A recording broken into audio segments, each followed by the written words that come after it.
Keputusan untuk memegang iman kepada Tuhan itu bukan karena rame-rame. Allah yang terlibat dan merasakan keadaan kita. Ya. Kita memuji dan membesarkan nama Tuhan atas lagu yang sudah dibawakan oleh pemuda Jemaat Bogor yang mengajak kita untuk tetap percaya, terus memuji Tuhan sampai kita di surga. Mari kita saat ini bersatu dalam doa. Bapa yang penuh kasih dalam takhta kerajaan surga, terima kasih Tuhan, karena pada hari Sabat ini kembali kami dapat berbakti kepadamu.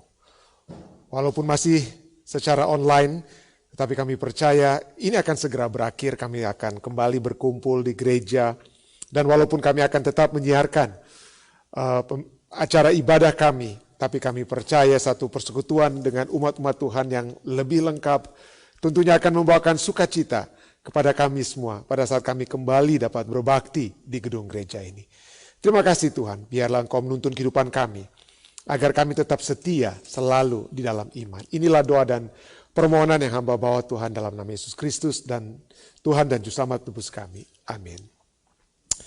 Sekali lagi selamat Sabat saudara-saudara sekalian, seperti yang saya nyatakan dalam doa tadi, mungkin Sabat depan kemungkinan besar ya, hari Rabu ini Allegheny East Conference akan membawa permohonan kita untuk dibuka kembali gereja ya. Jadi mudah-mudahan minggu ini sudah ada keputusan dan mudah-mudahan Sabat depan kita semua sudah dapat berbakti kembali di dalam gereja setelah lebih dari, saya tidak tahu berapa Sabat, saya sudah tidak hitung, tapi yang saya tahu ini lebih daripada 1 tahun ya. Sudah lebih daripada 1 tahun, tapi yang kita dapat lihat bagaimana Tuhan tetap menuntun kita. Tuhan tetap memberikan kekuatan kepada kita. Ada begitu banyak hal yang indah yang telah terjadi juga.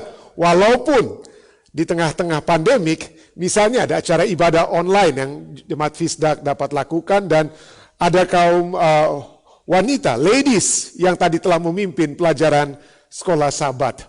Dari waktu ke waktu itu satu kemajuan yang begitu hebat yang Tuhan sudah berikan kepada kita. Satu hal yang saya perhatikan dari pelajaran sekolah Sabat tadi adalah kesaksian yang selalu dibawakan oleh Ibu Lucy Lalaki atau Saudari Lucy Lalaki Soputan. Tidak mudah untuk menjadi pengikut Kristus, apalagi dari satu keyakinan yang dia sudah yakini sejak kecil, lalu kemudian harus berubah. Saya tidak tahu ada berapa banyak di antara saudara-saudari sekalian yang saat ini ada dalam gereja yang bukan dilahirkan dari Advent. Mungkin Chris, Aaron, wah ya oke.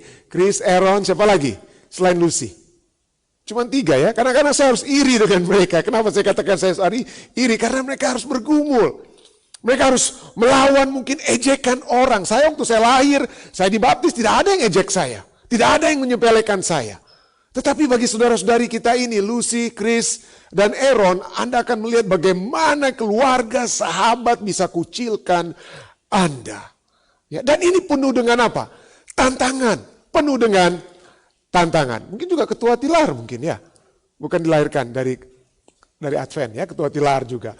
Ada orang yang berbicara tentang, wah di gereja ada terbagi 2 antara yang konservatif dan yang liberal. Yang liberal itu dianggap yang radikal, yang baru dan lain sebagainya. Tetapi sesungguhnya di dalam pandangan Tuhan tidak ada yang konservatif atau liberal. Ada yang adanya apa? Perbedaannya adalah dikatakan oleh John Stott, dia katakan every Christian harus dua-duanya ada. Harus menjadi konservatif dan radikal. Apa artinya konservatif dan radikal? Yang harus kita semua miliki. Konservatif dalam apa? Kita menjaga iman. Dan radikalnya itu apa? Dalam mengaplikasikan iman tersebut. Ya, harus apa? Radikal, harus berani. Harus berani melawan ejekan orang lain.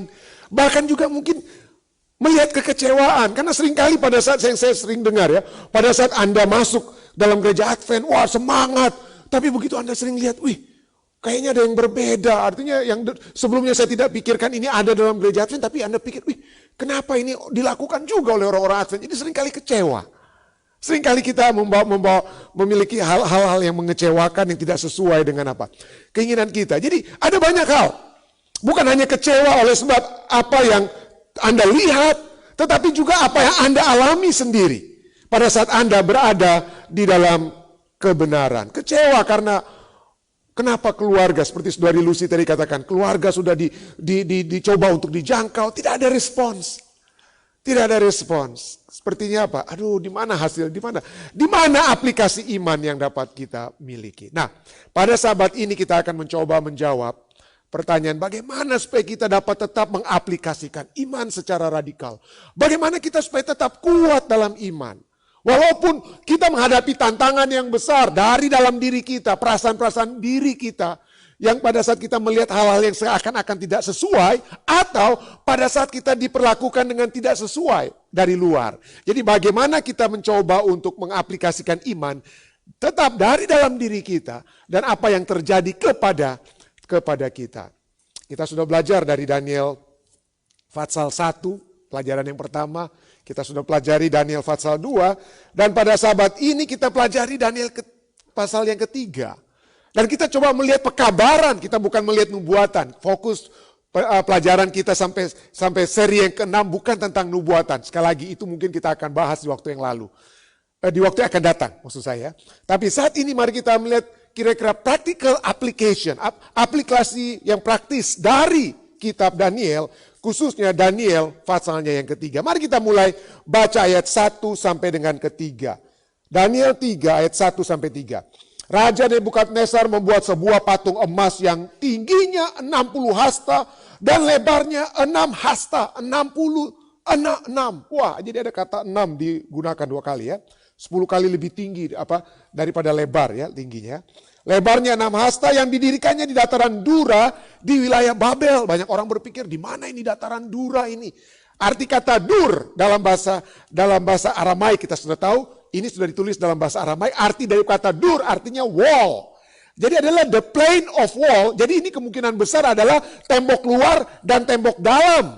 Tembok luar dan tembok dalam dari istana di Babylon. Atau di kota Babylon. Jadi tidak jauh dari istana sesungguhnya, bukan satu tempat yang jauh sekali ya.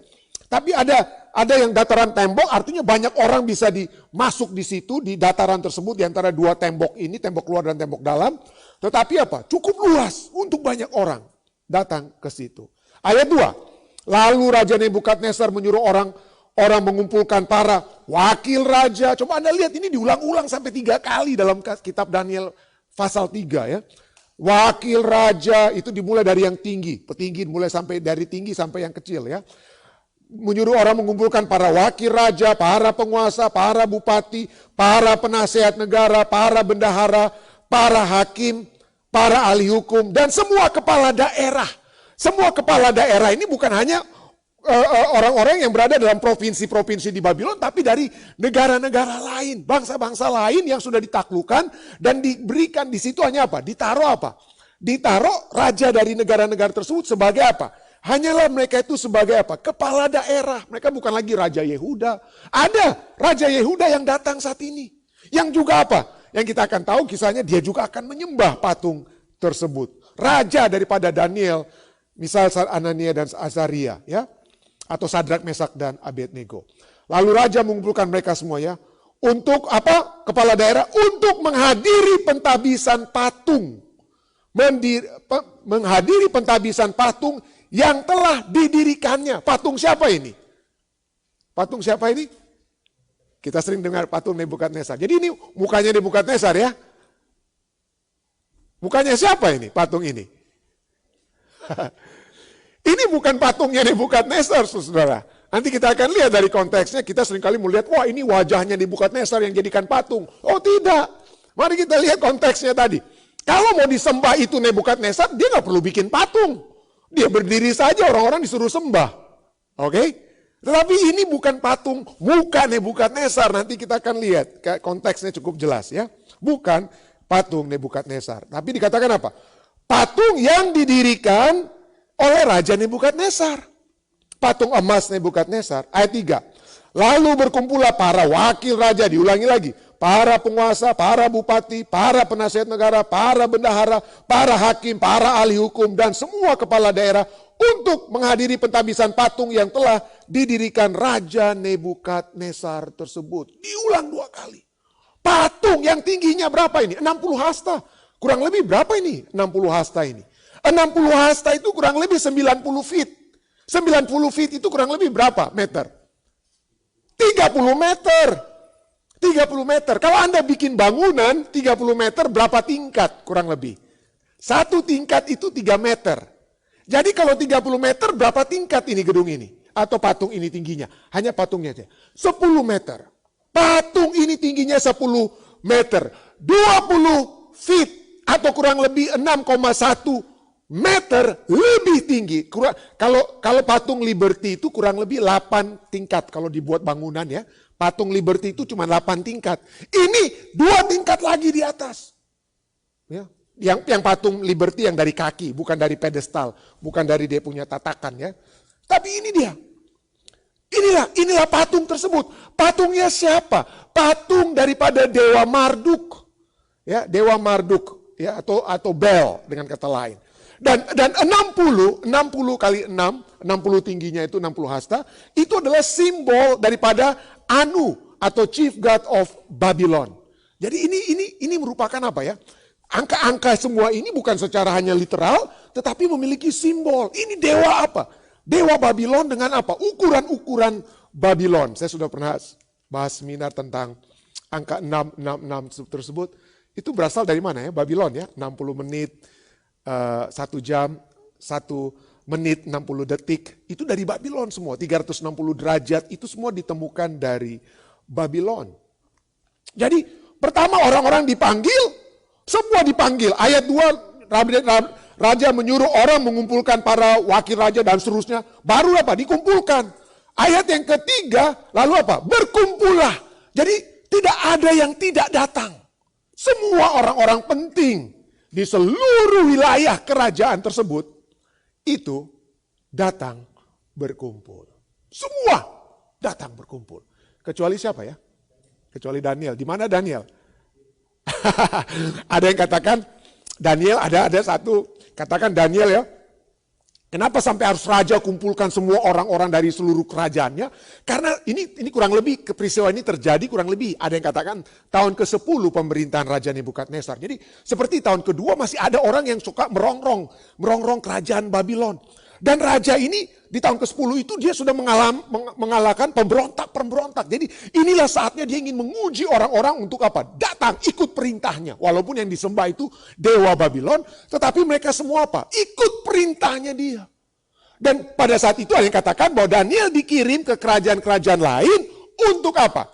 Untuk mencari tahu, siapa nih raja-raja, apa raja daerah-daerah ini, mereka ini telah menentang Nebukadnezar atau tetap setia. Jadi Daniel diutus ke kerajaan tersebut. Kenapa? Karena raja tahu kalau Daniel di situ, Daniel tidak akan apa? Menyembah. Tetapi sebenarnya itu boleh jadi. Tapi coba kita lihat. Jawabannya juga mungkin. Ya, artinya kalau kita mau hubung-hubungkan. Coba pendeta muda tulus baca Daniel 2 ayat ke-49 bagian terakhir. Sebelum dimulaikan apa? Sebelum dimulaikan Daniel pasal 3 ayat 1 ini. Jadi satu ayat sebelumnya itu adalah Daniel 2 ayat 49. Ya, coba tolong bacakan Daniel 2 ayat 49. Sana dikatakan apa? Ya, Daniel 2 ya.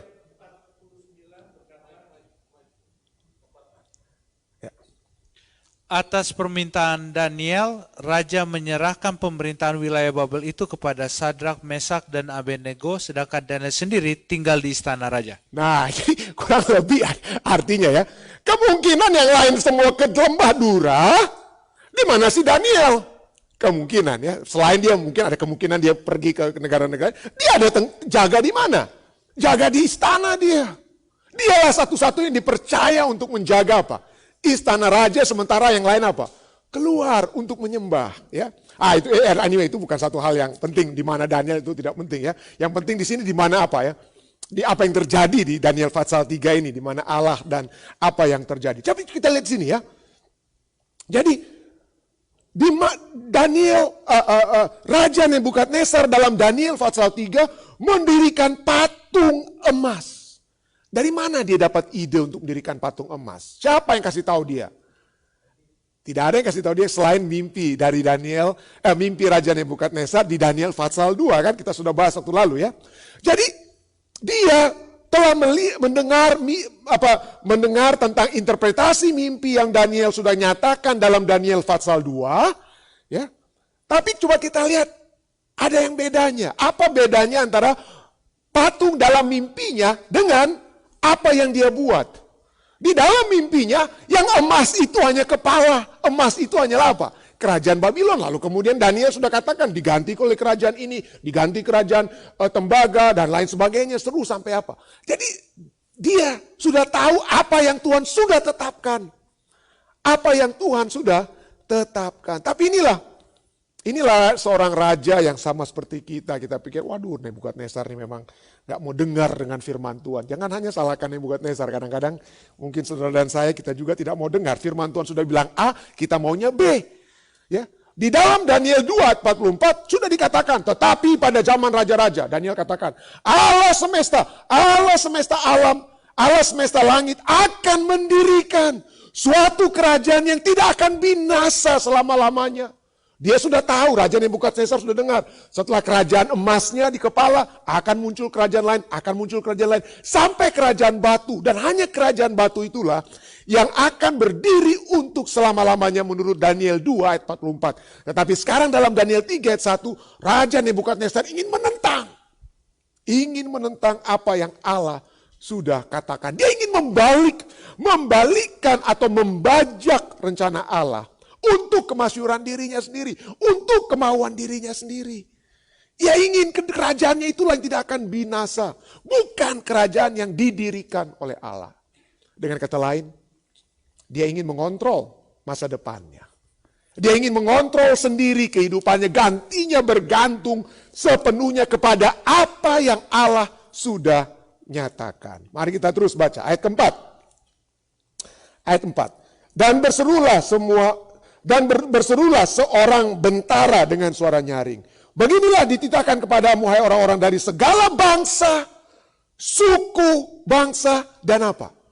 Dan bahasa. Wah, penting sekali nih. Ya. Jadi dengan kata lain ada apa ya? Panggilan universal. Semua bangsa, suku, bangsa, dan apa? Dan bahasa. Dan apa? Ayat 5. Demi kamu mendengar bunyi sangkakala, seruling, kecapi, rebab, gembus, serdam, dan berbagai jenis bunyi-bunyian, maka haruslah kamu sujud menyembah patung yang telah didirikan Raja Nebukadnezar itu. Ya, harus kamu sembah. Tidak ada pilihan. Tidak ada pilihan. Harus sembah. Harus kamu sujud menyembah patung yang telah didirikan Raja Nebukadnezar itu. Ayat 6. Siapa yang tidak sujud menyembah akan dicampakkan seketika itu juga ke dalam perapian yang menyala-nyala. Kalau tidak mau, tidak menurut, mati. Hanya itu saja. Sujud menyembah. Nah, kenapa ini sangat sangat signifikan kata di sini. Haruslah kamu sujud menyembah patung yang telah didirikan Raja Nebukadnezar. Karena di dalam Daniel pasal 2 dia sudah sujud, bukan menyembah patung, tapi menyembah Daniel. Daniel 2 ayat 46-47. Daniel 2 ayat 46-47 katakan, lalu sujudlah Raja Nebukadnezar menyembah Daniel. Berkata raja kepada Daniel, sesungguhnya lah Allahmu itulah Allah yang mengatasi segala Allah dan yang berkuasa atas segala raja. Dia sudah akui. Ya, sudah akui. Tapi sekarang tahu bagaimana? Berapa tahun kemudian, ya itulah manusia ya. Gampang sekali lupa. Sekarang dia menyuruh orang untuk sujud menyembah patung daripada dewa Babylon, Marduk atau Bel. Yang harus disembah. Tapi mungkin tentu saja dia memang memberikan perintah. Dia ingin tahu siapa yang mau ikut perintahnya dia. Dan pada saat dia suruh untuk menyembah dewa Babylon, itu artinya menyatakan bahwa tidak ada yang lebih kuat daripada dewa Babylon dan Raja Nebukadnezar yang sudah diordain. Jadi ada dua hal di sini kita lihat. Ada kuasa keagamaan seakan-akan kita berbakti, tapi pada saat yang bersamaan paksaannya itu datang dari mana? Dari pusat pemerintahan saat itu. Dari kerajaan. Jadi inilah the union of the what? Of the religion and state. Ya. State and religion. Ya. Agama dan apa? Pemerintahan, kuasa sivil dan kuasa rohani ini bersatu dan bergabung. Tidak heran kita sudah bahas waktu lalu ya tentang nubuatan dan kitab Wahyu. Wahyu pasal 13 berbicara tentang kuasa yang sama. Yang mencoba menggabungkan antara kuasa pemerintahan dan kuasa agama yang bersatu. Agar semua orang menyembah. patung binatang yang pertama. Dan kalau tidak menyembah, mati. Dan tidak heran kita lihat ada persamaan yang menarik ya. Antara Wahyu 13 dan Daniel 3. Sama-sama 3 ya. Artinya apa? Dalam Wahyu 13 ada angka 666. Daniel 3 ada apa? Angka 60 tinggi itu patung, lebarnya 6 hasta, 66 juga. Lalu ada apa? Di Wahyu Fatsal 13 ada apa? Patung daripada binatang pertama yang harus disembah. Sedangkan di Daniel Fatsal 3 ada patung yang didirikan oleh Nebukadnezar untuk menyembah Allahnya. Lalu ada panggilan semua suku bangsa, bahasa, universal worship. Demikian juga di dalam apa? Di Daniel 3 dan juga di Wahyu Fatsal 13. Dan ada hukuman mati kalau tidak mau menyembah. Sama-sama banyak persamaan. Jadi ini kita lihat ancaman ya. Ancaman dari apa? The global power ini. Kepalsuan, ada antikristus yang menggantikan Kristus. Yang usaha-usaha menggantikan Kristus yang telah terjadi. Dalam Daniel 3:45, semua bangsa, suku bangsa, bahasa. Wahyu 13 juga berbicara apa? Semua yang diam di bumi harus apa? Mereka apa? Menghormati binatang yang dibuat patungnya, yang telah luka, namun tetap apa? Namun yang tetap hidup tersebut. Ada universal worship nanti ya. Di akhir zaman, menjelang kedatangan Yesus, kita sudah bahas waktu lalu. Akan ada paksaan kepada seluruh umat manusia untuk menyembah. Untuk menyembah binatang yang keluar dari dalam laut. Nah, kalau Anda mau tahu apa dia, kembali saya undang Anda untuk mengikuti seri pembahasan kita, nubuatan dari kitab Wahyu tentang binatang yang keluar dari dalam laut tersebut. Tetapi coba kita lihat, inilah usaha-usaha untuk menentang Allah ya. Untuk menentang Allah yang Maha Kuasa. Mencoba untuk menjadi saingan daripada Allah. Tetapi Allah sudah memberikan pekabaran juga secara global. Kalau kita diminta bangsa, suku, bahasa, dan bahasa untuk menyembah patung binatang yang pertama, Allah mengundang kita juga dari Wahyu 14 ayat 6 dan 7 apa dikatakan. Dan aku melihat seorang malaikat lain terbang di tengah-tengah langit, padanya ada Injil yang kekal untuk diberitakan kepada mereka yang diam di atas bumi. Seluruh pekabaran ini. Kepada semua bangsa, suku, bahasa, dan kaum. Pekabaran Allah itu lebih total lagi. Ya, lebih total. Takutlah akan Allah. Takutlah akan Allah dan muliakanlah Dia karena telah tiba saat penghakimannya. Dan sembahlah Dia yang telah menjadikan langit, bumi, dan laut, dan semua mata air. Ini sudah lihat? Ini sudah terjadi di mana? Kitab Daniel 3 dan Wahyu Fatsal 13 akan berbicara tentang apa yang akan terjadi nanti. Apa yang akan terjadi di depan kita. Kenapa Tuhan berikan ini? Ini penting sekali untuk kita tahu kenapa. Ada ancaman global dan ada apa? Pekabaran global. Ada usaha-usaha untuk menentang Allah, ada usaha-usaha untuk meninggikan Allah. Dan semua ini sudah dinyatakan supaya menjadi pelajaran bagi saudara dan saya. Ya, menjadi pelajaran bagi kita semua. Roma 15 ayat 4 katakan apa? Roma 15 ayat 4. Segala sesuatu yang ditulis dahulu, yang sudah ditulis dari kitab Daniel Fatsal 3, yang kemudian juga sudah dinyatakan yang akan terjadi dalam Wahyu Fatsal 13, telah ditulis untuk menjadi pelajaran bagi kita. Supaya kita tetap teguh berpegang pada pengharapan oleh ketekunan dan penghiburan dari kitab suci. Dari kitab suci. Baik, saudara dan saya bertahan. Seringkali kita kecewa, aduh kenapa ini ya. Kenapa orang-orang ini seperti Nebukadnezar, tadinya terima kebenaran, lalu kemudian lemah lagi mereka. Kenapa lupa-lupa terus? Pertama-tama dibilang, iya saya akan ikut. Ya mungkin saudari Lucy rasa begitu, wah iya Lucy nanti kita akan ikut ya, dengar-dengar. Tapi kemudian lupa lagi, hilang lagi. Ya, mari kita tetap bertahan, kita tahu itu akan terjadi. Tapi saya mengajak semua orang yang sudah mendengar kebenaran, tetap bertahan. Tetap bertahan. Walaupun ada tantangan-tantangan di depan kita. Tapi kita sudah memiliki kitab suci yang telah menjadi pelajaran bagi kita. Apa yang telah terjadi, apa yang sedang terjadi, dan apa yang akan terjadi nantinya. Daniel 3 ayat 8-11. Daniel 3 8-11. Pada waktu itu juga tampillah beberapa orang Kasdim menuduh orang Yahudi Orang Kasdim seperti kita lihat ini adalah orang-orang asli Babylon. Inilah orang-orang terpintar di Babylon. Selain Raja Nebukadnezar ambil orang-orang pintar dari tempat lain, orang Kasdim itulah yang diutamakan. Kenapa? Karena mereka itulah orang penduduk asli. Ya. Mereka itulah penduduk asli. Mereka lah yang paling pintar dari orang-orang Babylon. Jadi mereka lah yang seakan-akan diutamakan, ingin diutamakan. Tampillah. Lalu apa dikatakan? Mereka menuduh orang Yahudi. Mereka menuduh orang Yahudi. Bahasa aslinya itu cukup menarik ya. Orang Kasdim, kalau mau dengar bahasa aslinya begini saudara. Pada waktu itu juga tampillah beberapa orang Kasdim mengunyah. Orang Yahudi ini dikunyah. Ya. Dimakan betul-betul. Waduh, ini sedap betul ini. Dikunyah. Jadi kata dituduh di situ seperti dikunyah. Mengunyah orang Yahudi. Berkatalah mereka kepada Raja Nebukadnezar. Ya Raja, kekalah hidup Tuanku. Ayat 10. Tuanku Raja telah mengeluarkan titah bahwa setiap orang yang mendengar bunyi sangkakala, seruling, kecapi, rebab, gambu, serdam, dan berbagai jenis bunyi-bunyian diulang lagi sama mereka. Mereka tidak mau kalau sampai Raja lupa. Tapi nggak mungkin Raja lupa. Berbulan-bulan dia sudah rencanakan ini semua untuk menyembah. Berbulan-bulan dia sudah kumpulkan orang-orang untuk main kecapi, rebana, dan lain sebagainya. Jadi tapi mereka ingin, mereka mau make sure Raja jangan sampai goyang. Jangan sampai goyang imanmu Raja ya. Iman untuk apa? Untuk membunuh orang Yahudi. Untuk menyembur. Jadi apa ya? Tuanku Raja telah mengeluarkan titah. Setiap orang yang mendengar bunyi sangkakala dan seterusnya. Harus sujud menyembah patung emas itu. Harus sujud menyembah. Ayat 11. Dan siapa yang tidak sujud menyembah akan dicampakkan dalam perapian yang menyala-nyala. Wah, diingatkan lagi Raja. Kenapa mereka harus kasih ingat? Kenapa harus dimulaikan dengan kata orang Kasdim menuduh orang Yahudi? Ya karena mereka cemburu ya. Daniel, Sadrak, Mesak, Abednego itu punya posisi yang lebih tinggi dari mereka. Ya.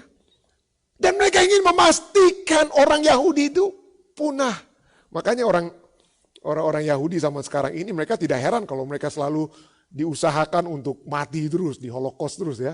Kenapa? Karena memang sejarah mereka mulai dari Daniel, mulai dari kitab Esther, wah diserang-serang terus mereka. Ya, diserang-serang terus. Tapi ini bukan hanya gambaran daripada orang Yahudi, orang Israel zaman dahulu. Ini juga adalah gambaran orang Israel rohani. Ini adalah gambaran saudara dan apa? Gambaran saudara dan saya. Ayat 12.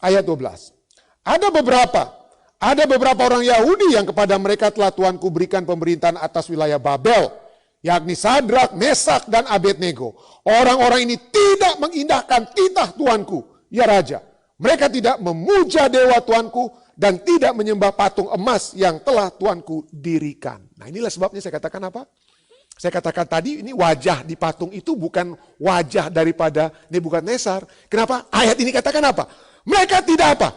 Menyembah apa? Tidak memuja dewa Tuanku. Ya. Tidak menyembah dewa Tuanku. Jadi itu patung daripada dewa apa? Dewanya Nebukadnezar. Dewanya orang Babylon. Ya. Wah, apa yang terjadi kemudian ayat 13? Sesudah itu Nebukadnezar memerintahkan dalam marahnya dan geramnya untuk membawa Sadrak, Mesak, dan Abednego menghadap. Setelah orang-orang itu dibawa menghadap raja, berkatalah Raja Nebukadnezar kepada apa? Kepada mereka. Raja termakan dengan perkataan petinggi Babylon. Marah dan geram. Tapi dia masih ada marah dan geram itu dia tunjukkan hanya kepada apa? Dia pertama kali hanya tunjukkan kepada orang-orang ini. Supaya memang ketahuan memang dia nggak lupa. Memang supaya dia tahu-tahu memang saya bilang itu. Kalau mereka tidak sembah. Jadi raja ingin menunjukkan kepada orang-orang Kasdim ini bahwa memang itu nggak benar yang mereka buat. Tetapi coba kita lihat sebenarnya raja itu ada hati terhadap siapa? Ada hati terhadap Sadrak, Mesak, Abednego. Kenapa? Daniel 3, 14-15. Katakan apa? Berkatalah Nebukadnezar kepada mereka. Apakah benar? Waduh, dia masih apa? Ada keraguan-raguan kan?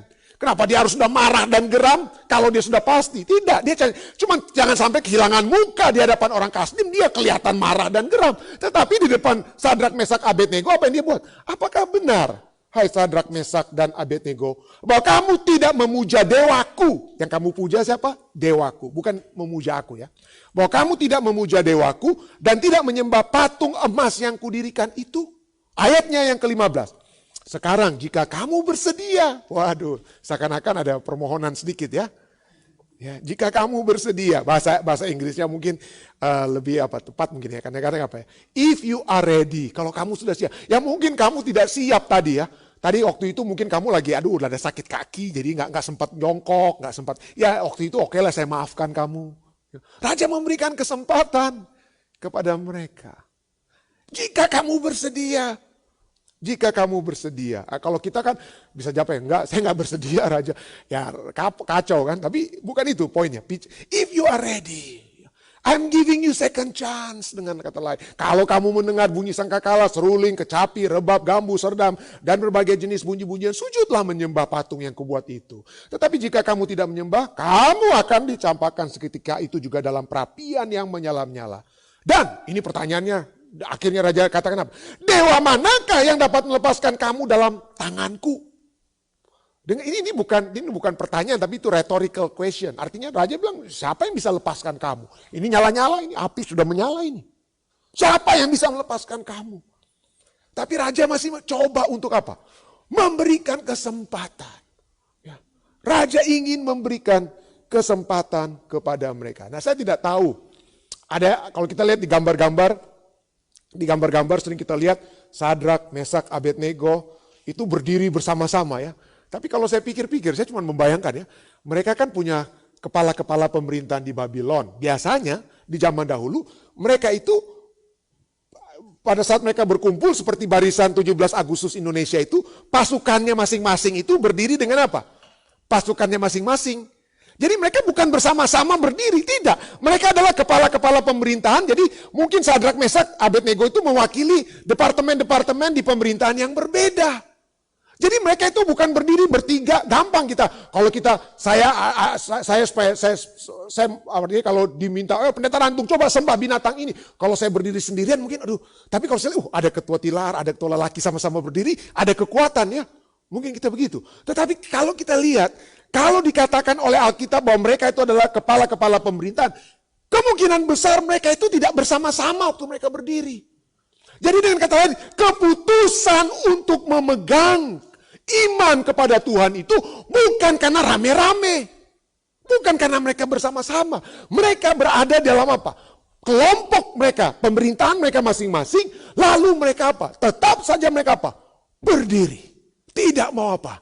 Sujud menyembah. Tapi kemudian mereka apa? Dipanggil ya. Dan diberikan kesempatan. Dipanggil bersama-sama. Tiga-tiga ini. Dipanggil bersama-sama. Berbicara bersama-sama. Raja katakan, siapa? Dewa manakah yang dapat melepaskan kamu dari apa? Dari tanganku. Coba kita lihat. Dewa manakah yang dapat melepaskan kamu dari tanganku? Daniel 2:47, Raja sudah katakan apa? Ini dia sudah mengagungkan Allahnya Daniel di Daniel 2:47 setelah Daniel memberikan mimpi dan interpretasinya, dan berkatalah raja saat itu dalam Daniel 2:47, sesungguhnya lah Allahmu itulah Allah. Allahmu itulah Allah yang mengatasi segala Allah dan yang berkuasa atas segala raja. Jadi seringkali mungkin saudara-saudara kita mengakui, wah ya kebenaran itu sebetul itu Lucy. Ya, saudara Tilar itu kebenaran sebetul. Tapi apa yang terjadi kemudian? Lupa. Mungkin karena apa? Peer pressure. Ada keluarga yang tarik mereka. Ada keluarga yang menghentikan mereka untuk datang berbakti pada hari Sabat. Lupa. Ya. Sehingga pada saat itu seperti Raja Nebukadnezar, dia lupa. Dan dia katakan apa? Dewa manakah yang dapat melepaskan kamu dari tanganku? Lalu ayat 16, Daniel 3 ayat 16 sampai 18. Lalu Sadrak, Mesak, dan Abednego menjawab Raja Nebukadnezar. Tahukah Anda? Hanya satu kali inilah kita mendengar suara dari Sadrak, Mesak, dan Abednego. Dalam kitab Daniel, mereka tidak pernah berbicara sebelumnya. Mereka tidak pernah berbicara sesudah ini. Tetapi pada saat mereka berbicara hanya satu kali dari kitab Daniel, seluruh kitab Daniel, hanya satu kali ini mereka berbicara. Tapi pada saat mereka berbicara tentang apa? Pengakuan iman mereka. Apa yang mereka katakan? Lalu Sadrak, Mesak, dan Abednego menjawab Raja Nebukadnezar, Tidak ada gunanya kami memberi jawab kepada Tuanku dalam hal ini. Waduh, ya. Mereka disuruh untuk menyembah. Tapi mereka katakan apa? Tidak ada gunanya kami memberi jawab kepada Tuanku. Cukup signifikan. Kenapa mereka tidak bilang, tidak ada gunanya kami memberi jawab kepada Tuanku Raja. Kenapa? Karena untuk menyembah Allah tidak ada raja. Semua kita sama di hadapan Allah untuk menyembah Dia. Tidak ada yang harus paksakan kita. Dalam penyembahan Allah, dalam beribadah, dalam beriman kepada Allah, tidak ada orang yang harus paksa-paksa kita. Harus keluar dari dalam apa? Hati kita. Jadi pada saat mereka masih sebut sopan juga, masih sebut Tuanku. Dan kata lain, di hadapan Tuhan kita itu sama. Ya. Jadi mereka tidak pakai raja di sini. Nanti kemudian mereka baru pakai raja ya. Pada saat itu perintah raja oke. Tapi untuk menyembah itu tidak ada kata raja yang di dalam Daniel 3 ayat 16. Ayat 17. Jika Allah kami yang kami puja. Wah hebat sekali ya. Jika Allah kami yang kami apa? Yang kami puja. Sanggup melepaskan kami. Maka ia akan melepaskan kami dari perapian yang menyala-nyala itu. Dan dari tanganmu ya Raja. Dari tanganmu, ya Raja. Tetapi seandainya tidak, hendaklah Tuhan mengetahui, ya Raja, bahwa kami tidak akan memuja dewa Tuanku. Patung dewamu itu kami tidak akan puja. Dan kami tidak akan menyembah patung emas yang Tuhan dirikan itu. Jawaban mereka menjawab Raja Nebukadnezar itu berisi 2 poin penting. Poin pertama adalah pengakuan iman mereka. Kami hanya mau memuja, kami mau hanya menyembah Allah yang sanggup. Allah kami itu sanggup. Mereka tidak ragu-ragu. Mereka katakan Allah kami sanggup melepaskan kami. Ya, itu pertama. Jadi pertama adalah pengakuan iman mereka. Lalu kemudian mereka menolak, poin kedua. Mereka menolak untuk menyembah patung sang raja. Dan di dalam pengakuan ini juga ada satu unsur penting dalam pengakuan iman ini. Allah kami sanggup. Tapi jika tidak sekalipun, kalau dia tidak mau melepaskan kami itu bukan karena Allah tidak sanggup. Bukan. Seringkali kita pada saat kita mungkin hadapi masalah, kita sakit, kita ada masalah keuangan dan lain sebagainya. Lalu begitu kita tidak mendapatkan jawaban untuk keluar dari masalah sakit, masalah keuangan langsung aduh Allah kita itu gimana, gak sanggup dia. Masalahnya bukan Allah sanggup atau tidak sanggup. Allah sanggup. Allah sanggup.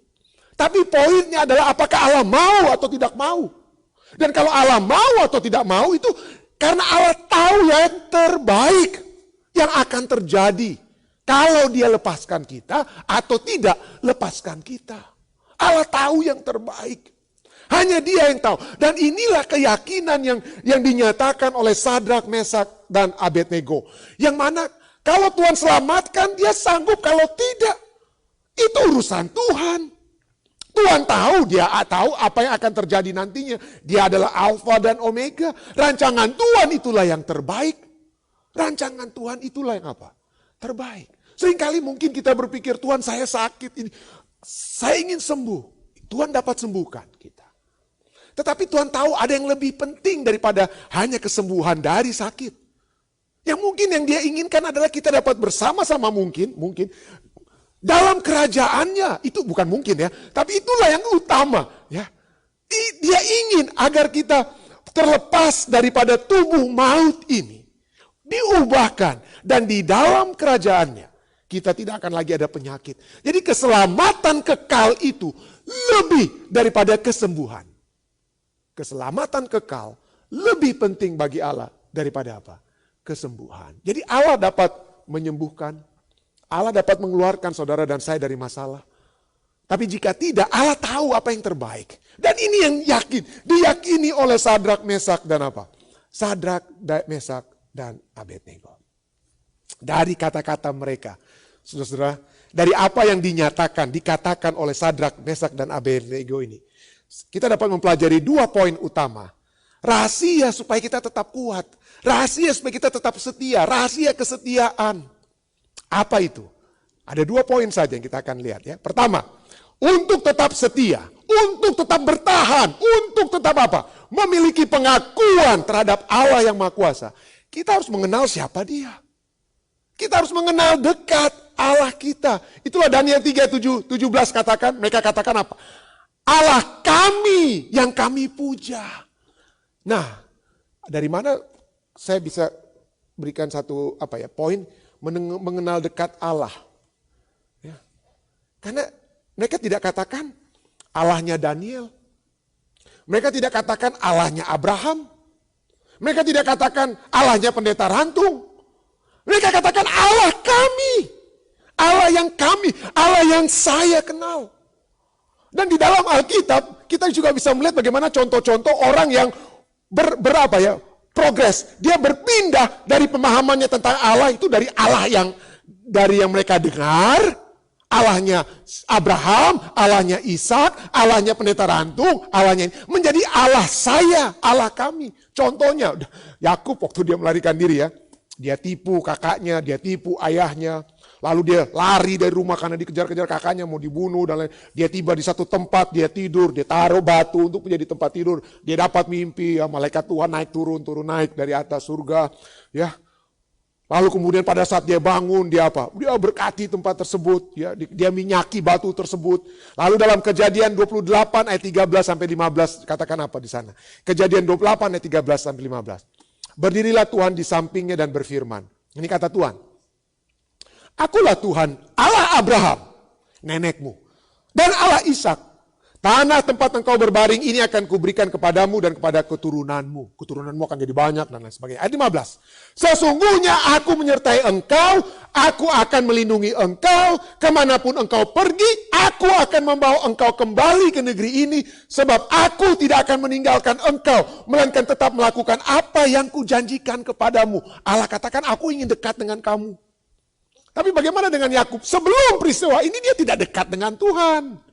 Dari lahir saja tumit kakaknya dia coba tarik.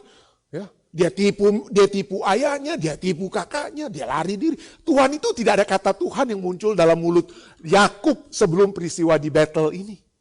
Ya, Tuhan dia tidak kenal, dia cuma dengar. Dia tidak kenal, dia cuma dengar. Berikutnya. Ayat 16 katakan, ketika Yakub bangun dari tidurnya berkatalah ia, sesungguhnya Tuhan ada di tempat ini dan aku tidak mengetahuinya. Dia tidak tahu kehadiran Tuhan itu. Makanya dia katakan apa? Aku tidak mengetahuinya karena dia nggak dekat dengan Tuhan, cuma dengar-dengar sedikit aja. Tapi tidak memiliki kedekatan dengan Tuhan. Ayat 19. Ia menemai tempat itu Betel. Dahulu nama kota itu Luz. Ya. Ayat 20. Lalu bernasarlah Yakub. Jika Allah akan menyertai dan akan melindungi aku. Seperti yang Allah sudah janjikan di ayat sebelumnya ya. Di jalan yang kutempuh ini. Memberikan kepadaku. Jika Allah menyertai dan melindungi aku. Memberikan kepadaku roti untuk dimakan dan pakaian untuk dipakai. Hal yang terjadi di dalam dan di luar. Itu simbol dari apa penyertaan Tuhan dari dalam dan luar kepada dia. Ayat 1. Sehingga aku selamat kembali ke rumah ayahku. Maka Tuhan akan menjadi Allah Abraham, Allah Ishak. Itu yang dia bilang? Tidak. Maka Tuhan akan menjadi Allahku. Ya. Dan betul, Tuhan menjadi Allahnya. Karena Tuhan menyertai dia, melindungi dia dalam perjalanan kehidupannya. Ganti namanya dari Yakub menjadi Israel. Tuhan yang menjadi apa? Dari luar dan dalam Tuhan menyertai dia. Dan ini yang dialami oleh Sadrak, Mesak, dan Abednego. Mereka sudah mengalami penyertaan Tuhan. Ya, mereka sudah menyertai bagaimana mereka dibawa dari Yehuda ke Babylon. Di mana mereka dicobai dari makanan, minuman, bukan raja. Tapi yang dicobai mereka sudah melihat. Tuhan sudah memberikan mimpi dan arti daripada mimpi Raja Nebukadnezar. Mereka sudah mengalami Tuhan luar dan dalam. Luar dan dalam. Sehingga mereka katakan apa? Allah kami sanggup. Karena ada pengalaman penyertaan Tuhan. Jadi Anda tahu, supaya Anda tetap setia, adakah Tuhan menjadi Allah kita? Adakah Allah kita telah menyertai perjalanan kehidupan Anda, memenuhi kebutuhan jasmani dan rohani Anda? Kalau Allah belum, Maka Allah itu masih menjadi Allahnya Abraham, Allahnya Ishak, Allahnya pendeta rantung, dan lain sebagainya. Tapi itu belum menjadi Allahku. Belum menjadi Allahku. Allah Abraham, Allah Ishak sekarang menjadi Allahku bagi Yakub dan menjadi Allah kami bagi Sadrak, Mesak, dan Abednego. Dan inilah rancangan Tuhan ya. Kita sudah pelajari pelajaran sahabat kita tentang Yeremia 31 ayat 33 sampai 34. Ya, aku akan menaruh Tauratku dalam batin mereka, menuliskannya dalam hati mereka. Maka aku akan menjadi Allah mereka dan mereka akan menjadi umatku, Allahku, umatku. Dan tidak usah lagi orang mengajar sesamanya atau mengajar saudaranya dengan mengatakan, kenalah Tuhan. Tidak perlu lagi dibilang-bilang. Sebab mereka semua, besar kecil, akan mengenal aku. Demikianlah firman Tuhan. Yeremia 31 ayat 33 sampai 34. I will be their God, they shall be my people, they all shall know me. Pertama, supaya Anda tetap setia, adakah Allah menjadi oknum yang dekat dengan Anda? Yang menyertai perjalanan kehidupan Anda. Kalau Anda menghitung berkat Tuhan satu persatu, ingat apa yang Tuhan sudah buat, bagaimana dia sudah menuntun kehidupan kita. Maka itu akan menyebabkan Anda tetap yakin dan percaya. Tetap setia. Dan yang kedua, pertama mengenal dekat Allah. Yang kedua, mengenal dekat firman Allah. Mengenal dekat firman Allah. Ini hampir sama, tapi ini penting sekali nih ya. Mengenal dekat firman Allah. Jadi supaya tetap setia itu bagaimana? Pada saat menghadapi kekecewaan, orang-orang yang keras kepala seperti Nebukadnezar dan lain sebagainya. Ini yang mereka katakan, Sadrak, Mesak, Abednego katakan dalam Daniel 3:17. Allah kami yang kami puja, yang kami, Allah yang dekat dengan mereka, sanggup melepaskan kami. Wah, kata di sini apa? Melepaskan. Melepaskan kami dari perapian yang menyala-nyala itu dan dari tanganmu ya Raja. Dari mana mereka tahu Allah akan melepaskan mereka dari perapian yang menyala-nyala itu? Apakah mereka sudah pernah dibakar sebelumnya? Pernah kira-kira mereka dibakar sebelum peristiwa ini? Tidak pernah ya. Nabi-nabi sebelum mereka. Siapa nabi-nabi sebelum mereka yang pernah dibakar? Di zaman Elia, Elisa. Ada yang kira-kira nabi-nabi yang pernah dibakar lalu selamat? Tidak pernah. Bagaimana mereka bisa tahu Allah sanggup melepaskan kami? Dari mana mereka bisa tahu? Dari mana mereka bisa tahu Allah sanggup melepaskan kami? Belum ada contoh sebelumnya. Dari firman Tuhan. Jadi bagaimana mereka bisa tahu itu? Dari firman Tuhan. Mereka tahu firman Tuhan. Mereka sudah tahu apa yang Yesaya tuliskan 150-an tahun sebelum itu. Ya. Mereka sudah tahu 140-an tahun sebelum itu. Mereka sudah tahu apa yang Yesaya tulis. Di mana? Yesaya 43 ayat 1-2. Nabi Yesaya sudah tulis. Dan mereka tahu, mereka hafal. Makanya kalau Anda mau tetap setia, tetap kuat, tetap bertekun dalam firman, dalam Tuhan. Ya. Supaya jangan kecewa, ingat-ingat firman Tuhan. Hafal firman Tuhan. Ya, ingat-ingat firman Tuhan. Yesaya 43, 1-2 katakan, janganlah takut, sebab aku telah menebus engkau. Aku telah memanggil engkau dengan namamu. Engkau ini kepunyaanku. Ayat 2, Yesaya 43, 2. Apabila engkau menyeberang melalui air, wah itu sudah. Sadrak, Mesak, Abednego tahu itu menyeberang air. Wah orang Israel menyeberang air ya.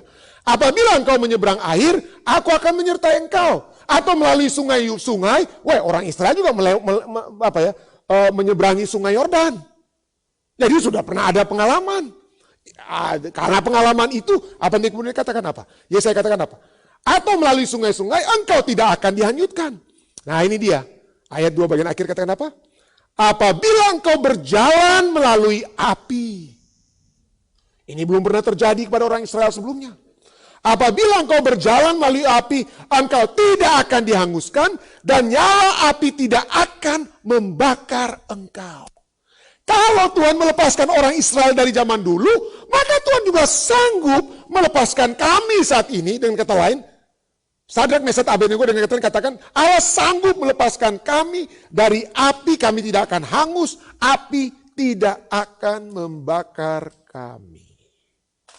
Ya, api tidak akan membakar kami. Bagaimana supaya saudara dan saya tetap setia? Kenal dekat firman Tuhan. Firman Tuhan sudah katakan, sudah terbukti. Sadrak, Mesak, Abednego sudah melihat orang Israel lewat dari apa? Melewati sungai, melewati air. Dan kalau Tuhan sudah katakan melewati api, oke, Tuhan akan bisa lakukan. Jadi firman Tuhan itulah menjadi kekuatan mereka. Allah yang sanggup melepaskan kami. Apa kemudian yang terjadi? Daniel 3 ayat 19-20.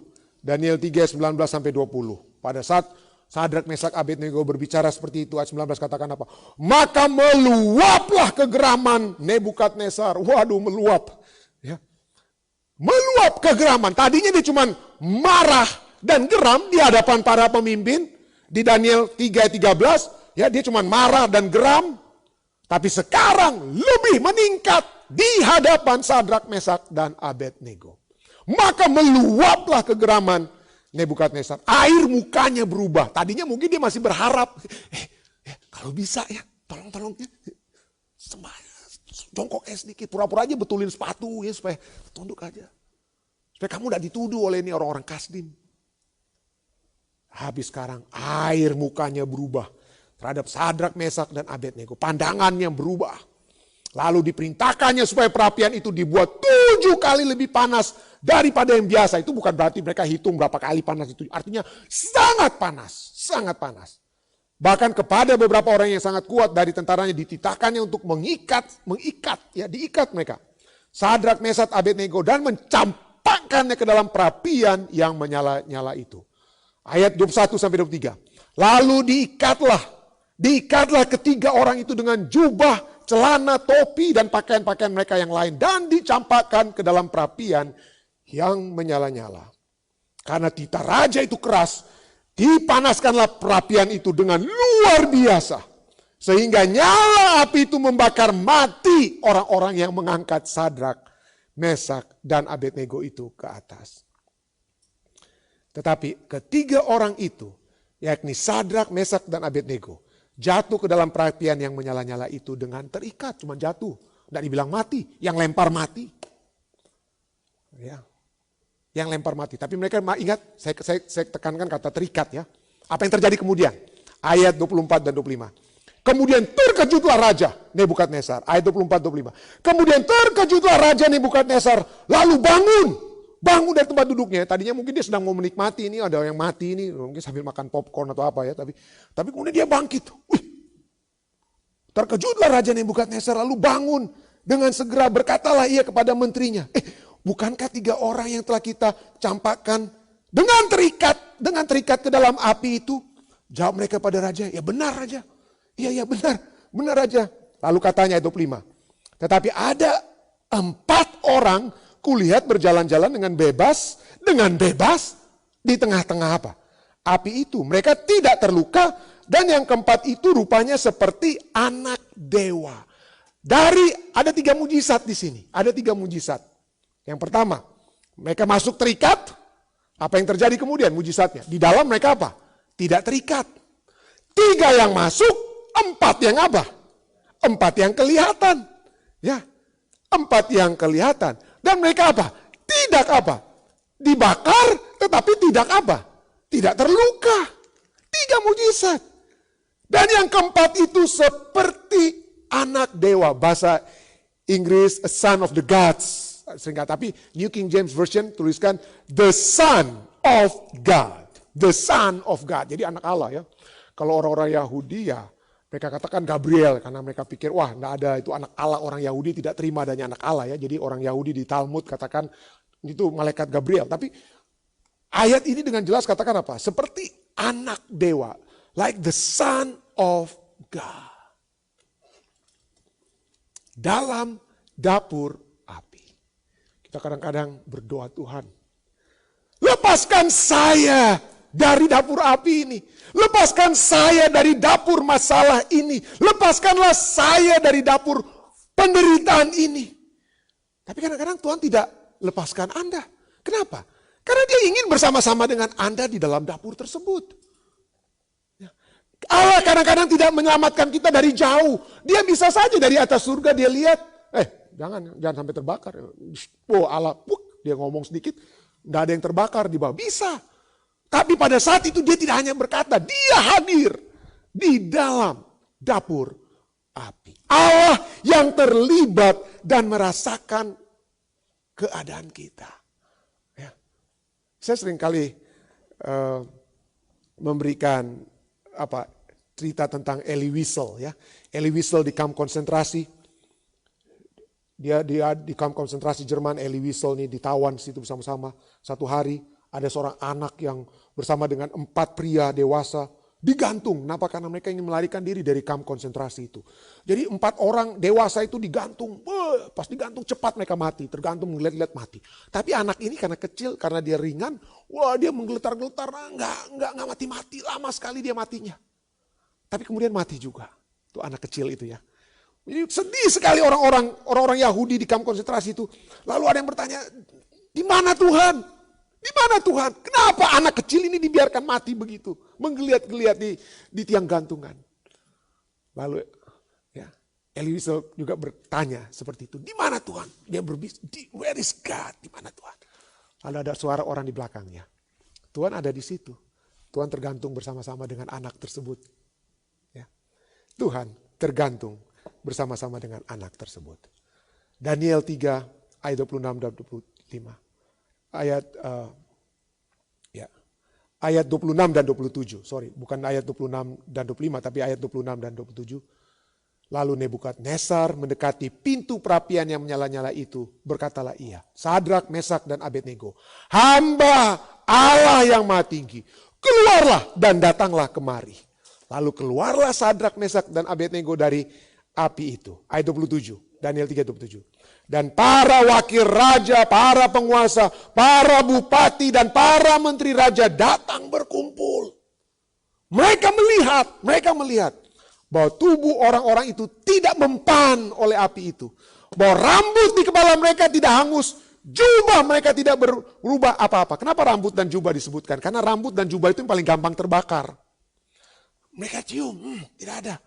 Rambut tidak hangus, jubah tidak berubah apa-apa. Bahkan bau kebakaran pun tidak ada pada mereka. Anda tahu kalau rambut kita sedikit saja terbakar ya. Saya pernah main-main api terbakar, saya punya alis makanya tebal ini ya karena mungkin pernah terbakar. Tapi bau sekali itu, rambut itu punya bau yang ciri khas kalau terbakar.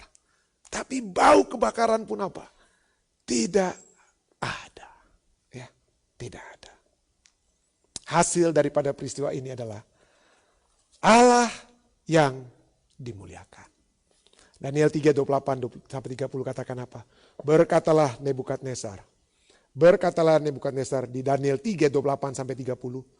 Terpujilah Allahnya Sadrak, Mesak, Abednego. Ia telah mengutus malaikatnya dan melepaskan hamba-hambanya. Yang telah menaruh percaya kepadanya dan melanggar titah raja. Dia tahu mereka melanggar bukan karena mereka tidak suka untuk menurut titahnya. Tapi karena titahnya itu membuat mereka apa? Harus melawan Allah mereka dan mereka tidak mau. Mereka melanggar karena mereka tidak mau menyembah ilah lain. Dan mereka yang menyerahkan tubuh mereka karena mereka tidak mau memuja dan menyembah Allah manapun kecuali Allah mereka. Ayat 29. Sebab itu aku akan mengeluarkan perintah. Bahwa setiap orang dari bangsa, suku bangsa dan bahasa manapun ia. Yang mengucapkan penghinaan terhadap Allahnya Sadrak, Mesak dan Abednego akan dipenggal-penggal. Dan rumahnya akan dirobohkan menjadi timbunan puing. Karena tidak ada Allah lain yang dapat melepaskan secara demikian itu. Lalu raja memberikan kedudukan tinggi kepada Sadrak, Mesak dan Abednego di wilayah Babel. Ada hasil dari kesetiaan saudara dan saya. Jangan kita merasa lemah, Tuhan, kenapa saya sudah berusaha untuk mencari keluarga saya, tapi sepertinya tidak ada respons. Kita seringkali kecewa, kenapa? Mereka seakan-akan tidak mau datang bersama-sama dengan kita dalam kebenaran. Kita mungkin tidak tahu hasilnya saat ini. Tapi ketahuilah akan ada hasilnya. Karena Allah tahu yang terbaik yang dapat terjadi. Dan yang terutama yang dapat terjadi adalah Allah yang dimuliakan. Kiranya pengalaman Sadrak, Mesak dan Abednego ini dapat menjadi pengalaman kita. Inilah yang dapat saya bawakan di dalam nama Yesus Kristus, Tuhan dan Juru Selamat nufus kita. Amin. Puji Tuhan dan terima kasih banyak atas kebersamaan Anda bersama-sama dengan kami di acara-acara ibadah Jemaat Fisdak. Jika Anda diberkati, silakan di-like, di-share, dan di-subscribe di Fisdak YouTube dan Facebook.